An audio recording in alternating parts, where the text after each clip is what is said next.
Just a quick video on my welding skid I built.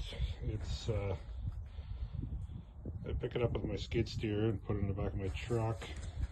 It's mostly made out of 4-inch eighth wall 6061 aluminum. The whole thing is made out of aluminum basically, and I got a Lincoln 225 welder on here and a portable air compressor with a hose reel, 100-foot welding leads, and an oxygen acetylene torch, and a toolbox with the bare necessities. I'll also post some pictures of when I was building it as well. So I just thought maybe somebody would be interested in it.